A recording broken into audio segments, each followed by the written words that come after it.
June 5th, 2022, direct from the cradle of mankind. This is Too Much Information with Ngachira.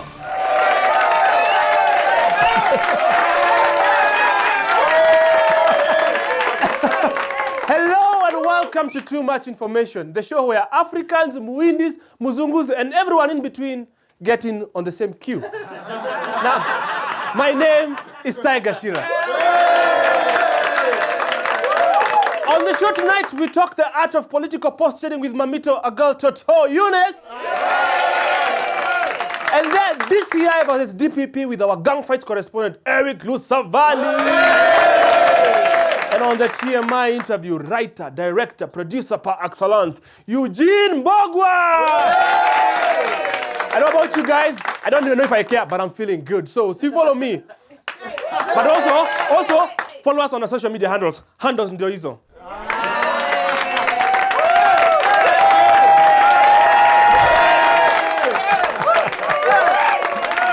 Wow. Happy Madaraka Week. Kenya just turned 59 years old. So just one more year to retirement. And with Atwali's help, 20 more years until she gets her pension. Now, maybe these year's celebrations were held at Uhuru Gardens, eh? Ndio maana walitupatia stories za jaba. At the event, President Uhuru raised an alarm about the explosion of single-parent households in Kenya. He would know, as he's in the process of finalizing his divorce from his long-term darling of matching outfits, William Ruto. Hashtag mutachana tu. Now, on money matters, CBK has reported that only 2.65% of bank accounts have more than 100,000 shillings. So it's true what they say. If the money you have can't solve your problems, use that money! But in truth, what did they expect when they did the survey mid-month? I mean, also, how will our households help us keep 104 million if the money is in the bank, you know? Now, on to our first story. This week, presidential candidates were looking for a sign, and there was one man at the center of all the attention. Wafula Wanyonyi Chebukati, a.k.a. Apramlingorin. It turns out Uncle Ngorin and his team have had some people bad and turned away. No idea! No election! No idea! No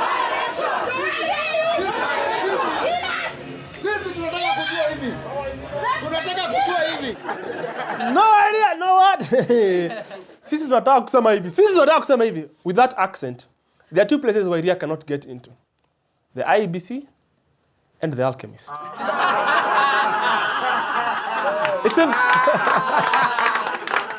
seems the cow ate Wairia's homework because... What I suspect here is that these documents, because they are not trademarked, they are selling to willing buyers. See, when it rains, it pours because Wairia's tribulations, they were just starting. On their way downstairs, the unexpected happened.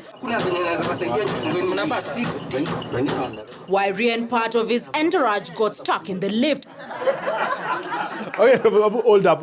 I mean, like we know Chebukati has the power to lock you out of the presidential race. But locking up Wairi inside the lift now, that was pushing it, you know. But why can't presidential candidates just follow simple instructions? Take one Steve-complicated boy, Kalonzo, when you wanted to be president. However, by the said deadline date, your party had submitted all requirements save the soft copy version of your list of supporters, which was submitted in PDF format and not Excel. PDF. Do you guys realize just how unserious these guys would be as candidates for any basic high school exam?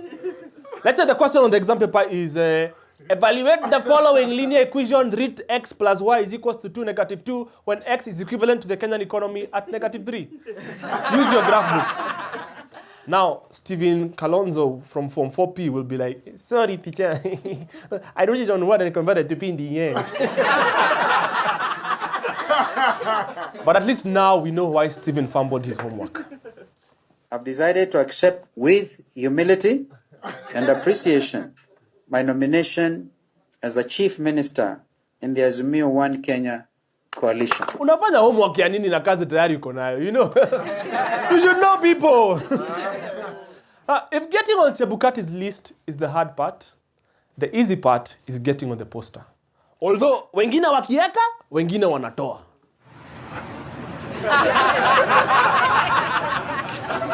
To help us understand postures on political posters, please welcome our poster professional, Mammito, Eunice! Hey, Mammito, welcome. Yes, thank you. Posturing politics pictures, but posters especially. Why are they so relevant, Mammito? Employment. Every 5 years, mayouth dem wanapatanga kazi ya kuweka posters usiku na unga ya chapati. Na vile hii bei ya unga imepanda, Mammito. But sahi wanaweka na gum na kuambia machokora wanaumia town. But also posters zinaletanga ma feelings. Mtakosa kutuchagua kwa sababu hatuna bana. Si mtatuchagua watu wa Ngariema. Mammito, swali la kubana ni je, tunahitaji bana? Yes, bana. Banners and posters are very important in elections. They are the pilipili to the mahindi choma. Unaona hiyo utamu hiyo. The first thing you need on a poster is your symbol. Kakitu. Okay. You see Ngirichi, si unajua Ngirichi? Nimemsikia. Alikuwa na wheelbarrow. Yeah. UDA. Yes. Ako. Akaenda independent. Wacha atafute kasimbo. Anaona kasimbo, haoni kasimbo. Ikabidi ajitengenezee yake. Mammito, this looks like a dental poster ya Githurai. We care when you smile. No, it looks more like ile smile yenye Shylock anakupe ukimpe title deed alafu akupe loan ya 30k. Unajua unaibiwa. But some people take these symbols seriously. They live by them. Juu ya wheelbarrow. Imagine sasa if Ford Kenya, unajua yao ni Kerea. If they did the same thing. Wetangula jameni. But also, the thing you should remember about posters is that your presidential candidate must be pale juu. Hovering around like ghosts za Nigeria. That's important. Hajaeka picha ya baba katika posta yake. Unaona venye anaumia? Nimeona. But kuna wenye wana overdo. It looks like, that one looks like Ruto is the running mate. Hii sasa ndio inaitwa kulambare. And speaking of running mates, have a look at this one. Kwani ni crusade? It looks more like Bishop, Apostle Raila Joshua Odinga, and Mrs. Martha of the Church of International Around the World Ground Ministry by the River of Canaan. You know, is hosting. They look like they are hosting a couple retreat. Hashtag find your inner running mate. Yani namuita Bishop Baba. Bishop Baba. Kuja guzu na baba. Mammito hapo umeshinda. Yaani umeingilia hadi posture sasa. Na bado tie. Unaona hii? Naiona. Hii ni sasa ni ya kuvilisha X. X tena. Awoni tena matching ties. Ile zingine zilikuwa za petty things. But si udaku. Okay. Umeona hizo suti za Gashagwa? Zinakaza babe. Cheki. Jaribu hiyo aliacha hapa last week. Inakaza X. Zinakaza X. No, Mammito, I mean, it seems so hard to make a good political poster. No, it's not tie. It's very simple. Mimi nilitengeneza yangu na InShot. Yeah. I think, Mammito, with a poster like that, ungeshinda dharakanini. Asubuhi kuoya. Ladies and gentlemen, our poster professional, Mammito,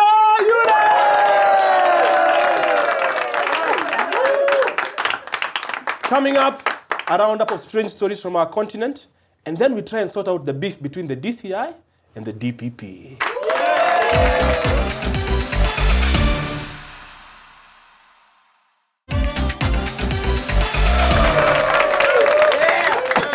Welcome back to TMI, the show which, according to Eddie from YouTube, is the only show where your IQ counts.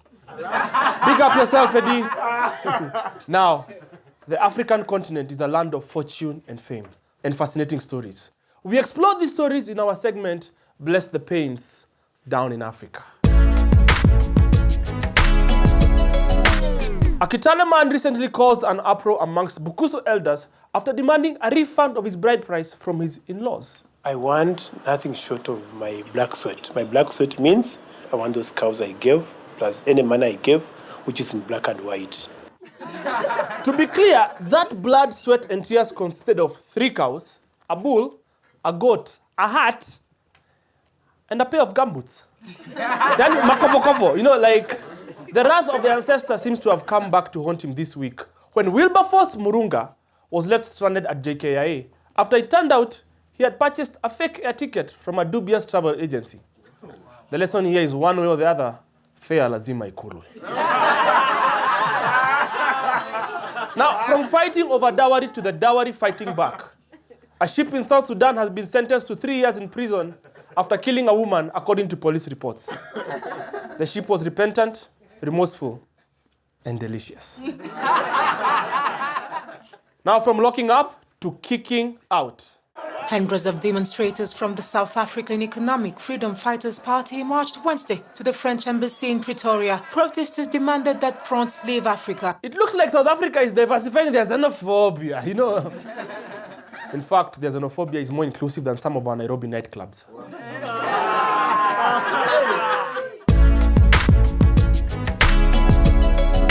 Now, let's talk law and disorder. The 2 men responsible for giving people charge sheets are having a tiff. The head of the DCI, Mr. George Kinoti, and DPP Bwana Nurdin Haji are embroiled in a public spat.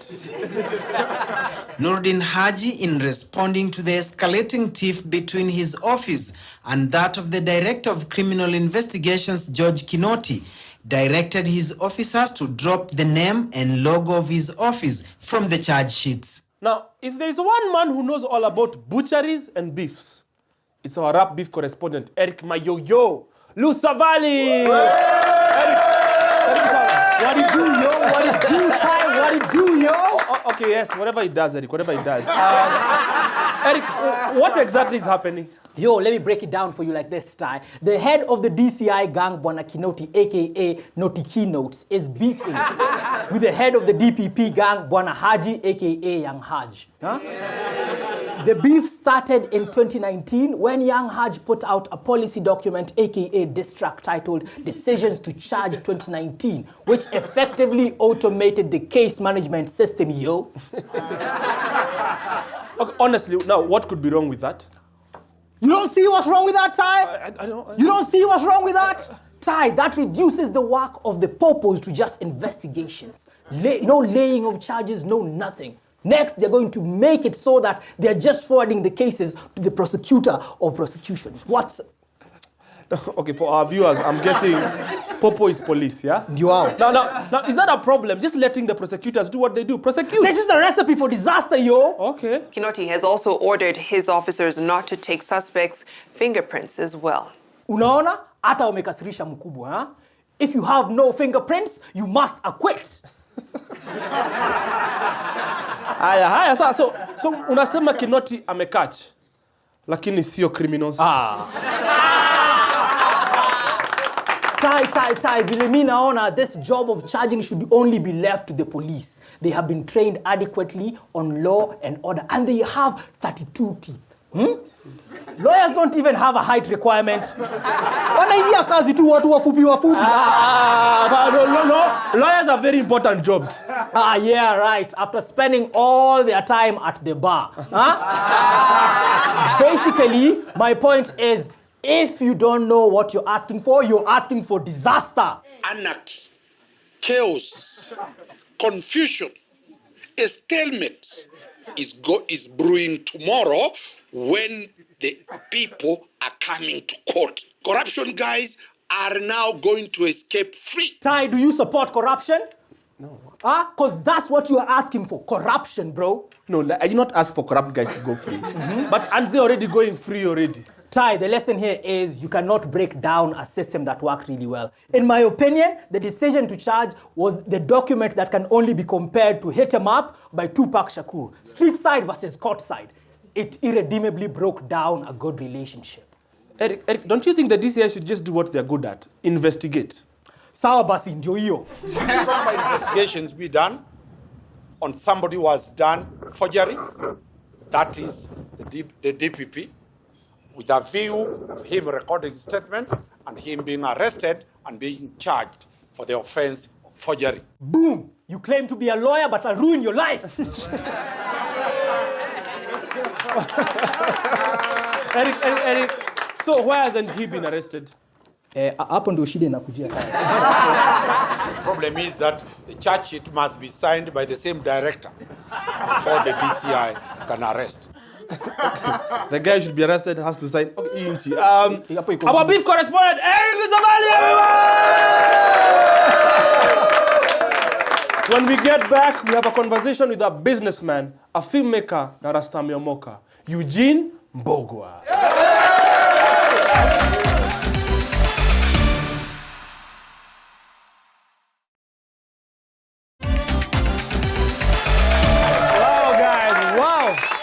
Welcome back to TMI. And now, ladies and gentlemen, what an honor and a privilege it is to have this great fellow on the show tonight. He's been bubbling with ideas from a very tender age, and he has tons of accolades to show for it.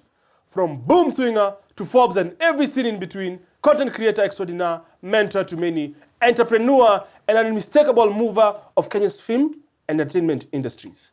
Show your love for Eugene Mbugua! Hey, wow. Karibu sana Eugene, karibu. Very happy to be here. Hey. All those accolades, hadi karibu nyongo na mate. So, but Eugene, normally you're behind cameras. Yes. Today in front of a camera. Mm-hmm. And that's because you're big on content creation. Yes. And for you, what is the future of content creation for Africa especially? Content creation is going through a very interesting phase because we're in time of transition. We're moving from where the outlet was controlled by media houses, and now you have a lot of self-publishing, and so that's eating our cake as heavily as you can imagine. Yeah. But it's an interesting industry to be in right now as it shifts from linear broadcasting to streaming. It's a very interesting time because again, the power of the mobile phone has become quite a force. And part of the reason that people like me were also even able to get into the industry to start with is because equipment became cheaper. So it's a very, very interesting time in the age of TikTok. It's a fun and very heavily changing industry to be on. No, okay, but a lot of shows you've produced. You're the first person who did a reality show with Sauti Sol. And then I don't know how you convinced Nameless and Wahoo to actually do a reality show. Like, what is the magic? You come and talk to celebrities, they tell them, I want to do a reality show, and a camera will follow you around all this time. And why did you decide reality shows? So we actually started with documentaries back in 2013 with a TV show called Young Rich. And the reason we got into that field particularly was because as I was starting out for putting together a company, it was cheaper to produce because you see with scripted TV shows, you have the crew and then you have the cast. So it was also almost like what's the fastest entry path. And so I think as we did it more and more, we became more specialized at it. And then it naturally translated into reality. Actually, our formats are usually docu-reality. And just to answer your question, part of what we used to actually convince the artists to partner with us is because with docu-reality, you don't just get the light version of just the reality sections, but you also get the documentary. So not only are we showing you what these people are doing today, we're also showing you how they got there. Okay. Yeah. So mina goja yangu ya A Day with Tiger Shera. But the thing is, like, your whole journey from like where you started, people say you started like a boom swinger. So what has shaped your life experiences? Why did you decide, you know what, I'm going to become freaking Eugene Mbugua one day? Yes. Yeah. I think, to be honest with you, it's mostly running away from poverty at the beginning. And as you mentioned, yes, I did start as a boom swinger and then became an extra, the guys who fill the background. And I've always been a very curious person. So while I was working on those sets, I was always curious, like, who owns this operation? So as opposed to climbing the ladder, I wanted to own it. What drives me heavily is the ability to be able to come up with an idea and then see it become reality. And then you realize how much power you have to change things as a human being. I feel like maybe that's what now created the Eugene Mbugua that you speak about. Wow. There some pictures are going to come up here, and you're going to tell us where were you at that moment and what was your life like in that place. Okay. Yes. So where do you want me to show you? There. Yes. Hapo. So these are two of my best friends, and what we do is we take the same picture every year at the same spot, except this year because Uhuru Park was fenced. I don't know why. I see. So the idea here is we want to see our change as time goes by and the change of the city, and we promised each other that we'll go back here and do this picture every year until there's no one left. The same spot. The same spot, same pose, same clothes for the most part. Yeah. It's just a nice tradition because, life, you have friends and then life sends you different directions. So we've said every December we'll always meet up and take that picture. Wow. Is it a specific day? Usually it's between 10th and 20th of December, just before people go off for on Christmas. Hiyo ni pressure. Kama hujaomoka bado, you have to come back to take that picture. Okay. Most eligible bachelor, Forbes 30 under 30. Sasa umepita 30. Are you now top 40 under 40? Ama hata uliomoka hiyo it's no longer? Actually, nilianza na top 40 under 40 kabla sijaenda top 30 under 30. Wow. Okay. I think the first big award I got was Business Daily top 40 under 40. Wow. But yeah, I used to be people used to say, that 23-year-old TV producer. And now I'm 31. I'm like, hey, where are the years going? They're going in a good place, clearly. I'm no longer a young tug. Oh, yeah. No, but, okay, so what's your parting shot to people who are watching right now? I think I always say the same thing, which is start now where you are with what you have. Yes.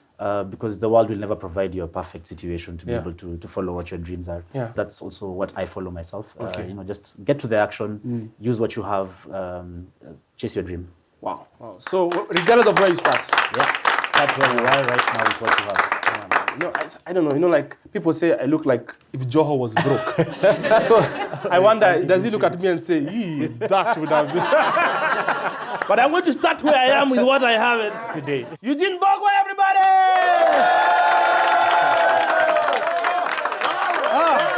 Wow.